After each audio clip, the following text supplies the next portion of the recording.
बच्चों, आपके अपने चैनल लक कोचिंग क्लास में आपका स्वागत है।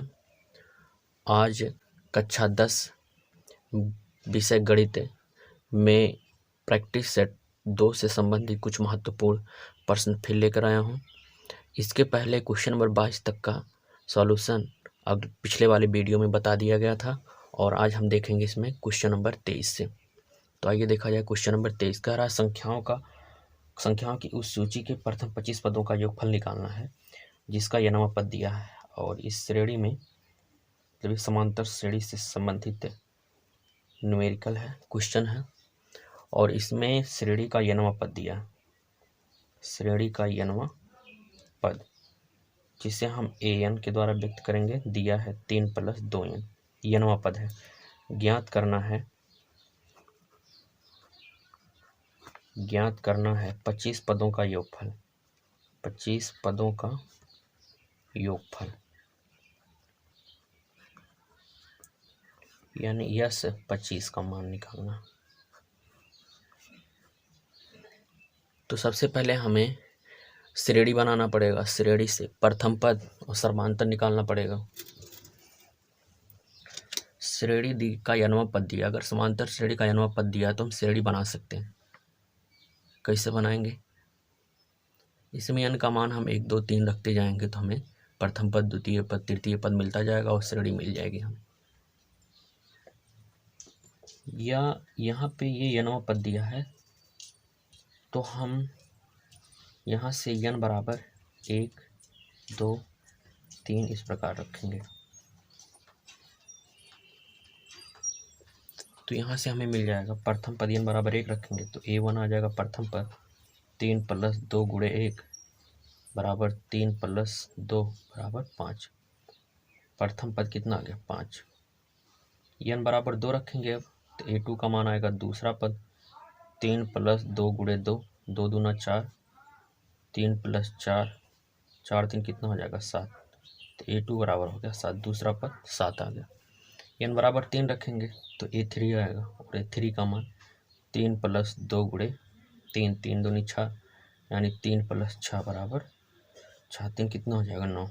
b3 बराबर 9 हो गया। इस प्रकार से हमें श्रेणी n बराबर 3 4 5 रखेंगे तो मिलता जाएगा। तो हम श्रेणी प्राप्त कर सकते हैं। श्रेणी मिलेगा a1, a2, a3, a1 का मान 5 है, दूसरा 7 है, तीसरा 9 है। इस प्रकार से ये समांतर श्रेणी प्राप्त होगा AP। तो यहाँ श्रेणी से अब प्रथम पद निकाल लेंगे। प्रथम पद स्मॉल a बराबर 5, सर्वांतर निकाला जाए। d का मान दूसरा पद माइनस पहला पद 7 - 5 बराबर 2। d का मान आ गया 2 और a का मान आ गया 5। n का मान कितने पदों का योगफल निकालना? 25। तो n का मान कितना आ गया? 25। तो यहाँ से हम n पदों के योगफल का फार्मूला लगा देंगे भैया। तो n पदों की योगफल यस n बराबर आप जानते हो कितना होता है? n/2, 2a + n - 1 × d। तो 25 पदों का योगफल, तो यस n बराबर 25 रखेंगे तो यहाँ 25/2 हो जाएगा 2a। a का मान प्रथम पद 5 है प्लस n का मान 25 - 1 × d का मान 2। तो 25/2 कटेगा नहीं, ऐसे काट रखते हैं। 5 दूनी 10 और 25 में से घटाएंगे 24, 24 दूना 48। तो हो जाएगा 25/2 × 48, 10 कितना हो जाएगा? 58। इसमें कह रहा है 2 वर्गों के क्षेत्रफल का योग, मतलब 23 का अथवा है, 2 पार्ट रहेगा ना 23 में। तो हम पहला पार्ट बता दें, दूसरा ये कह रहा है 2 वर्गों के क्षेत्रफलों का योग 117 वर्ग मीटर है। 2 वर्ग है भाई। मान लेते हैं पहले वर्ग की भुजा x इकाई, x मीटर मान लीजिए, और दूसरे वर्ग की भुजा y मीटर मान लीजिएगा। माना पहले वर्ग की भुजा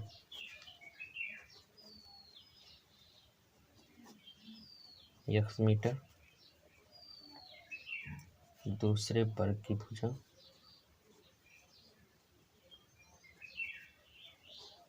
y मीटर है। शर्त क्या दिया है? दोनों वर्गों के क्षेत्रफल का योग, दोनों वर्गों के क्षेत्रफल का योग बराबर 117 वर्ग मीटर। वर्ग का जो क्षेत्रफल होता है, क्षेत्रफल का मतलब चारों भुजाओं से घिरा हुआ आकृति, वो होता है भुजा के वर्ग, अर्थात पहला हो जाएगा एक्स स्क्वायर और दूसरे का हो जाएगा वाई स्क्वायर। तो पहले वर्ग का क्षेत्रफल एक्स स्क्वायर, दूसरे वर्ग का क्षेत्रफल वाई स्क्वायर बराबर 117। ये समीकरण नंबर 1 हो गया। कैसे लिखा गया? वर्ग का जो क्षेत्रफल होगा ये होता है भुजा का वर्ग। क्या होता है भाई? भुजा का वर्ग। तो पहले वर्ग का भुजा एक्स है तो हो जाएगा एक्स का वर्ग, और दूसरे वर्ग की भुजा वाई है तो हो जाएगा वाई का वर्ग। कन्फर्म हुआ बात भाई? चलो, दूसरा शर्त कह रहा है परिमापों का अंतर, यानी पहले वर्ग का परिमाप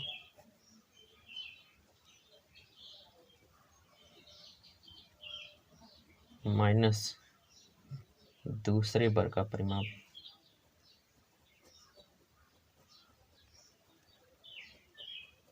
दोनों का अंतर कितना है? 12। वर्ग का परिमाप होता है चारों भुजाओं का योग, अर्थात 4 गुणे भुजा की लंबाई। 4 गुणे पहले की भुजा एक्स, दूसरा 4 गुणे दूसरी भुजा का वाई बराबर 12। 4 कॉमन कर लीजिए तो हो जाएगा एक्स माइनस वाई बराबर 12। 4 एकम 4, 4 3 12, तो एक्स माइनस वाई बराबर 3। तो यहाँ से एक्स का मान अगर निकालें तो हो जाएगा 3 माइनस वाई, दाएं पक्ष में प्लस वाई बदल जाएगा, तो एक्स का मान आ गया वाई। समीकरण नंबर 2। इस एक्स का मान समीकरण नंबर 1 में रख देते हैं।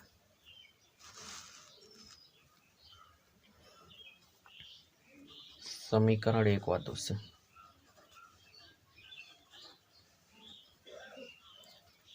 एक्स का मान रखेंगे 3 प्लस वाई का होल स्क्वायर। यहाँ एक्स के स्थान पे एक्स का मान 3 प्लस वाई रखेंगे, 3 प्लस वाई का whole square plus y square बराबर 117।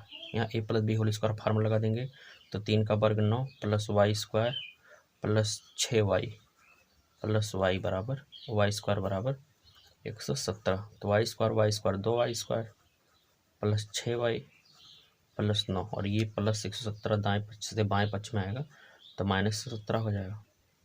2y square plus 6y minus 117 में से 9 घटाएंगे कितना हो जाएगा? 108 बराबर 0। 2 कॉमन कर लीजिए, 2 कॉमन करेंगे तो y square plus 3y minus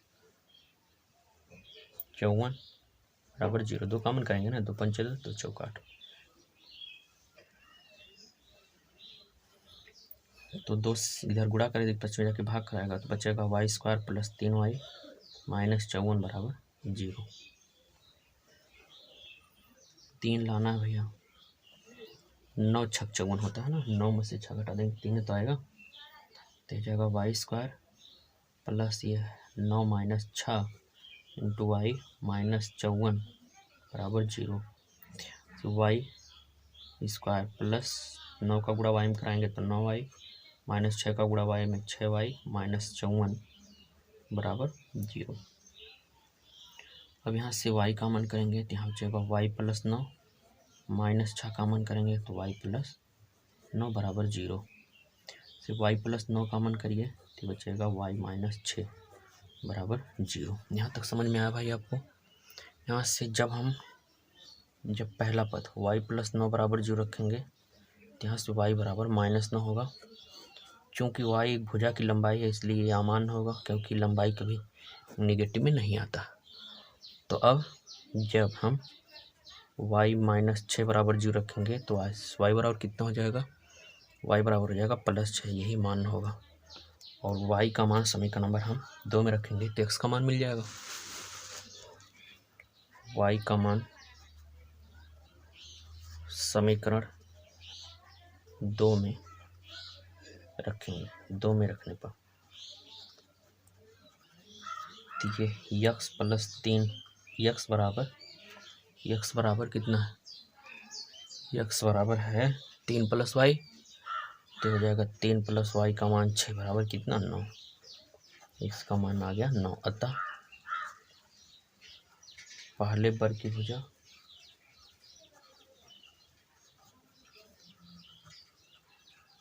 बराबर 9 मीटर और दूसरे वर्ग की भुजा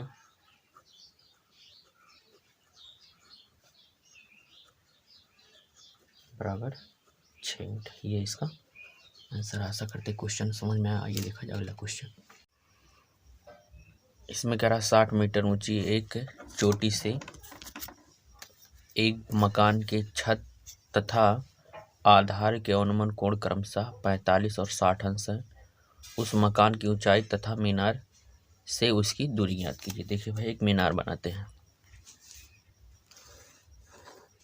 मीनार है यम आर, लिख दो भैया, मीनार हो जाए ना। ये क्या है भाई, मीनार। ये हो गया धरती। इसी पर एक भवन है BH। ये क्या है भाई, भवन।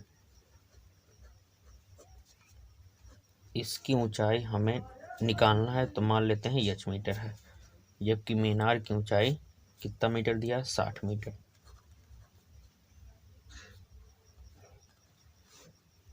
मीनार की ऊंचाई 60 मीटर दिया है, कन्फर्म है भाई। इस मीनार के शीर्ष से चोटी या शीर्ष से भवन की छत को जब देखा गया तो कितने अंश का अनुमान कोण बना, 45। अनुमान कोण में ये इसका दृष्टि रेखा, ये क्षैतिज रेखा और दृष्टि रेखा के बीच ये अनुमान कोण कितने अंश का बन गया, 45 अंश का। और इस शीर्ष से जब भवन के आधार को देखा गया तो कितने अंश का अनुमान कोण बना, 60 अंश का। तो भवन की ऊंचाई पूछ रहा है तो मान लेते h मीटर, और भवन का मीनार से दूरी ये मान लीजिए x मीटर है। इतना चित्र समझ में आया भाई। यहाँ पे देखिए, ये रेखा क्षैतिज रेखा धरती के समांतर और एक तिर्यक रेखा, अगर 60 अंश का अनुमान कोण है तो ये उन्नयन कोण भी कितने अंश का होगा, 60 अंश। अनुमान कोण उन्नयन कोण बराबर, कन्फर्म हुआ। अच्छा चलो ठीक। बी से यहाँ पे एक लंबवत रेखा खींच दीजिए यमार पर, लंबवत रेखा। ये मान लेते हैं यन बिंदु। कौन सा बिंदु है, यन बिंदु। तो ये रेखा दोनों समांतर और एक तिर्यक रेखा, तो अगर ये 45 अंश का अनुमान कोण है तो इसका उन्नयन कोण भी कितने अंश का हो जाएगा, 45 अंश का हो जाएगा। यदि आप इसे x माने हैं, x मीटर, ये भवन और मीनार दोनों लंबवत होते हैं, और लंबवत मतलब दोनों समांतर होंगे, तो इनके बीच की दूरी बराबर अगर x मीटर है तो यहाँ से यहाँ तक का भी कितना मीटर होगा, x मीटर ही होगा। एक त्रिभुज बन गया यम एन बी और एक त्रिभुज बन गया यम एच आर, कन्फर्म हुआ। दोनों की सहायता से हमें h और x का मान निकालना है। देखा जाए, मान लीजिएगा, माना भवन BH की ऊंचाई स्मॉल h मीटर और भवन BH तथा मीनार यम आर, यही तो मीनार है, यम आर के बीच की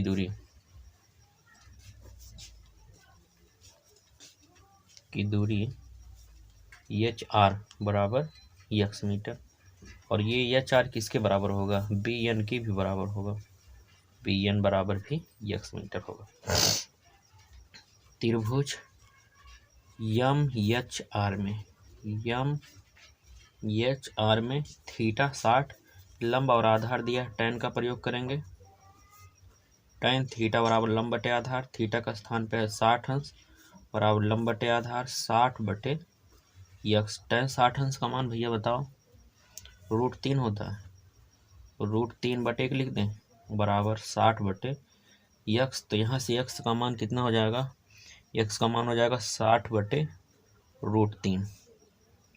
यहाँ से प्रमेयीकरण करा दीजिए, तो 60 गुणे √3 बटा √3 गुणे √3 हो जाएगा। ये हो जाएगा 60√3/3। 3 से 60 में भाग कराएंगे तो 20 हो जाएगा। तो यहाँ से यक्स बराबर आ जाएगा 20√3 मीटर।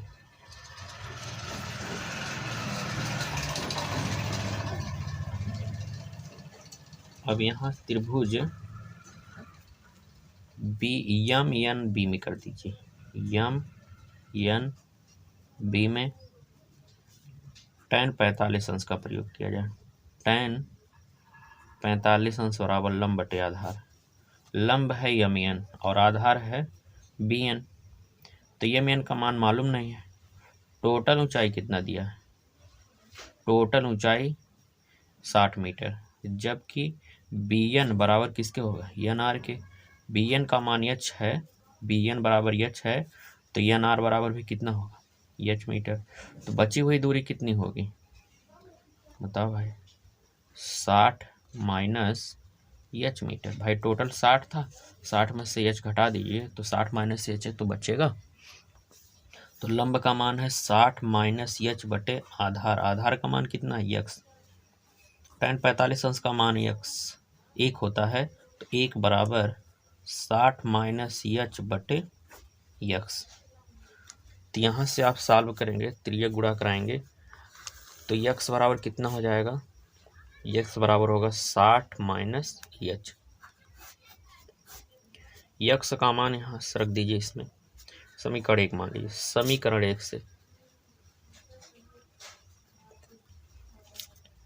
से यक्स का मान 20√3 बराबर 60 माइनस एच का माप निकालना है। माइनस एच बाएं पक्ष में प्लस एच, 60 और 20√3 दाएं पक्ष में जाएगा, माइनस 20√3 हो जाएगा।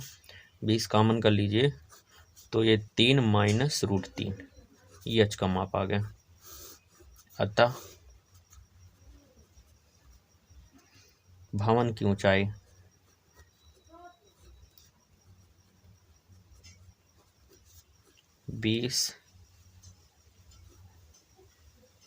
भवन की ऊंचाई 20 गुणे 3 माइनस √3 मीटर तथा भवन और मीनार थोड़ा भैया दिख नहीं रहा था। भवन और मीनार के बीच की दूरी कितना मीटर है भाई? 20√3 मीटर। ये इसका आंसर आ गया। आइए देखा जाए अगला क्वेश्चन। 80 मीटर सड़क के दोनों ओर आमने सामने समान ऊंचाई वाले 2 खंभे लगे। पहले सड़क बना लो भैया। सड़क है 80 मीटर। सड़क यम एन मान लेते हैं, ये सड़क टोटल कितना मीटर है? 80 मीटर। इसके दोनों ओर समान ऊंचाई के 2 खंभे लगे हैं दोनों किनारों पर। एक खंभा फर्स्ट मान लीजिए और ये खंभा सेकंड। यम एन इसे ए बी मान लेते हैं। कन्फर्म हुआ भाई? यहाँ बिंदु बीच में कोई एक बिंदु है, मान लेते हैं वो बिंदु P है। इन दोनों खंभों की ऊंचाई समान है। पहले फर्स्ट खंभा की ऊंचाई अगर एच मीटर मानते हैं तो सेकंड खंभे की ऊंचाई भी कितना होगा? एच मीटर ही होगा, क्योंकि दोनों खंभे क्या हैं? बराबर हैं, समान ऊंचाई। ये है फर्स्ट खंभा और ये है सेकंड खंभा।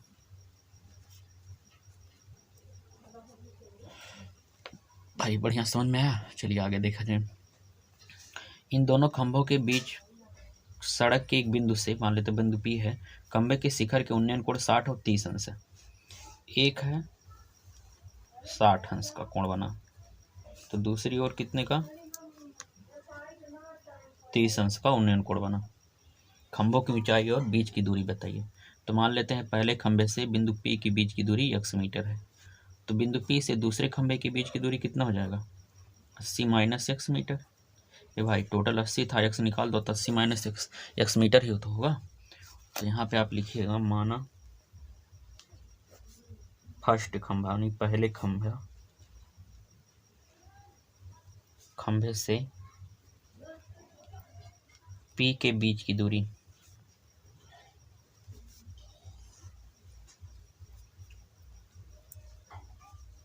MP बराबर x मीटर तथा तब दूसरे खंभे से कितना हो जाएगा, दूसरे खंभे से P के बीच की दूरी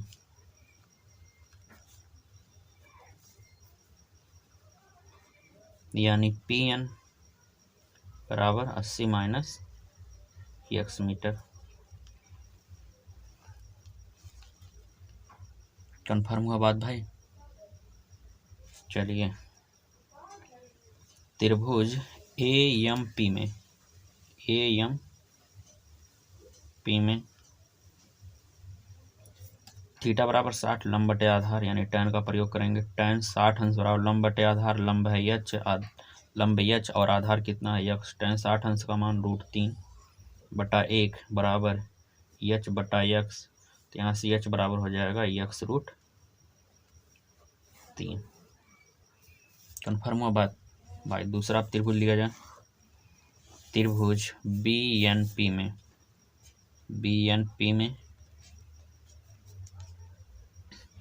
BNP में देखा जाए, पुनः हम tan का ही प्रयोग करेंगे। tan 30 अंश दिया, tan 30 अंश बराबर लंब बटे आधार, लंब है h, आधार कितना है 80 माइनस x।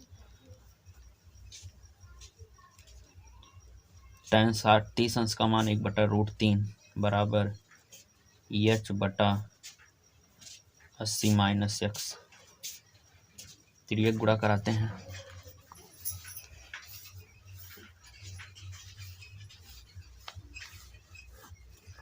ये हो जाएगा 80 माइनस x बराबर h√3। यहाँ समीकरण नंबर 2 और ये समीकरण नंबर 1 मान लिया जाए। समीकरण 1 व 2 से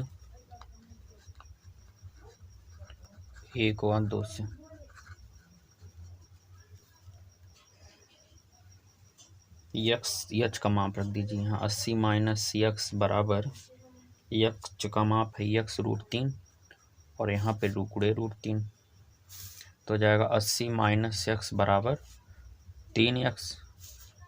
80 माइनस x प्लस x में बदलेगा दाएं पक्ष में और 3x प्लस x कितना हो जाएगा 4x और इधर 80 4 से भाग कराएंगे 20 हो जाएगा। तो x का माप कितना आ गया 20।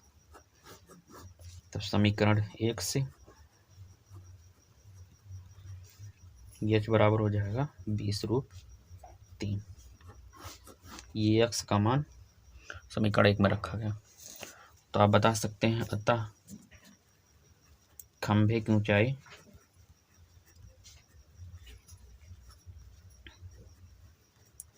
(20√3 मीटर और पहले खंभे से बिंदु के P के बीच की दूरी, अगर x बराबर 20 है तो दूसरे खंभे से कितना हो जाएगा 80 माइनस 20 बराबर 60 मीटर। फर्स्ट खंभे से P के बीच की दूरी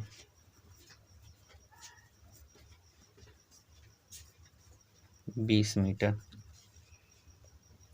तो दूसरे खंभे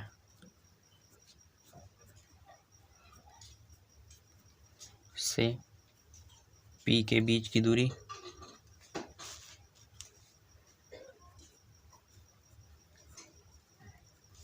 (80 माइनस 20) x के स्थान पे भाई 20 रखा जाएगा बराबर कितना हो जाएगा 60 मीटर। आइए देखा जाए अगला क्वेश्चन। इसमें कह रहा है 3 मीटर व्यास के एक कुएं को 14 मीटर गहराई तक खोदा जाता है। एक कुआं है, कुआं एक बेलन के आकार का होता है।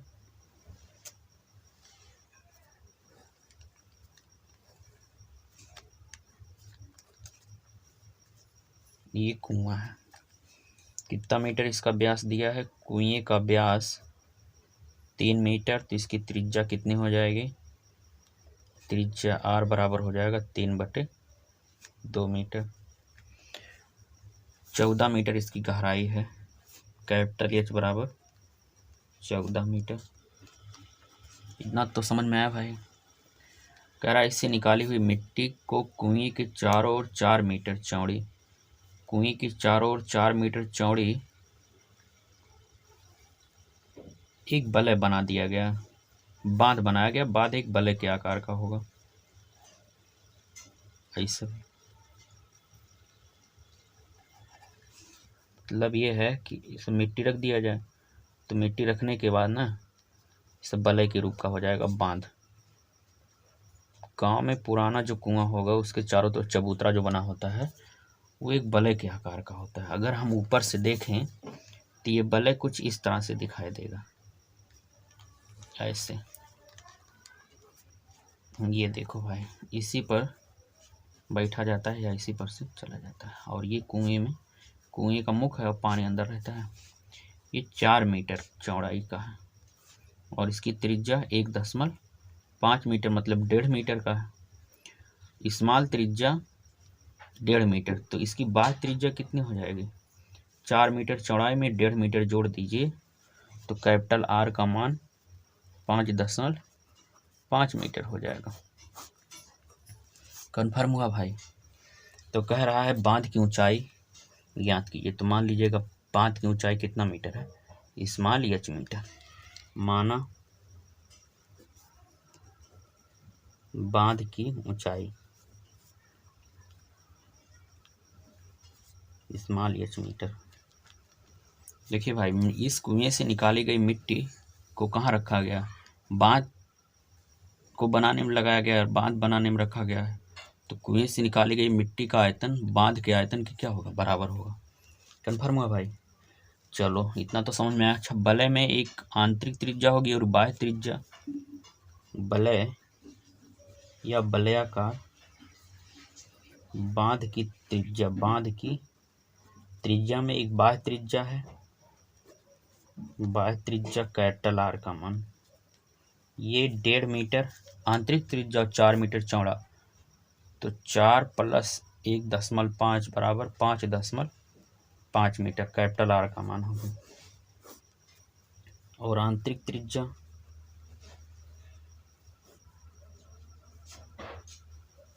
स्मॉल आर का मान 1.5 मीटर होगा। या 3/2 लिख दीजिए या 1.5 मीटर लिख दीजिए। 3 में 2 से भागकर 1.5 आएगा। तो कुएं से निकाली गई मिट्टी का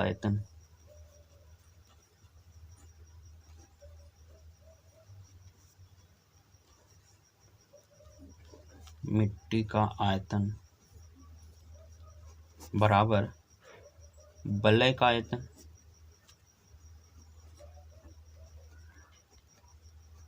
बलय का आयतन भैया खोखले बेलन का आयतन देखे हो ना, सेम वैसे बलय बनेगा। तो उसके लिए बाह्य बेलन के आयतन में से आंतरिक बेलन का आयतन घटाया जाएगा। इसी हमको लिख सकते हैं बाह्य बेलन का आयतन माइनस आंतरिक बेलन का आयतन।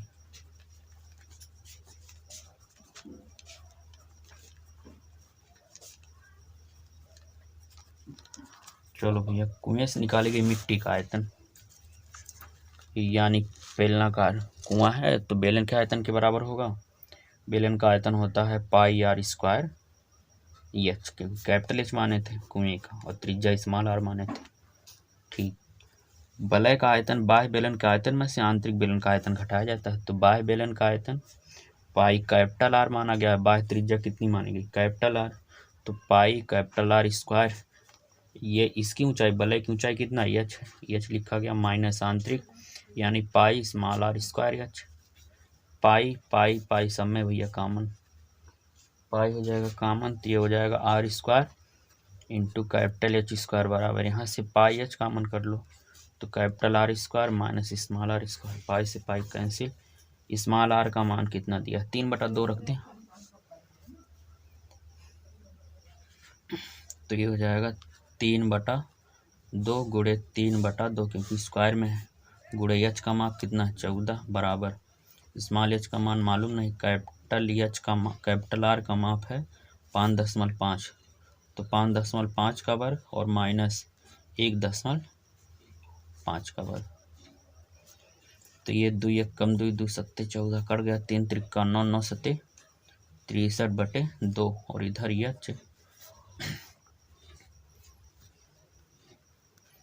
5.5 का वर्ग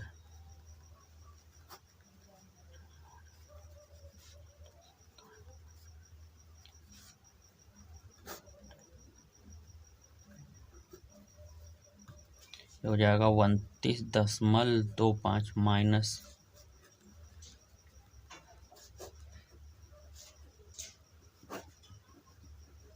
और ये हो जाएगा 2.25। तो यहाँ से घटाया जाए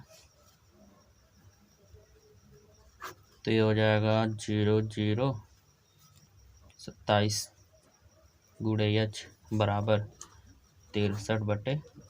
27 भाग कराएगा बाएं पक्ष में आकर के 63/2 गुणे 27, 9 सत्ते 63 और 9 3 27, तो हो जाएगा 7/6 बराबर h।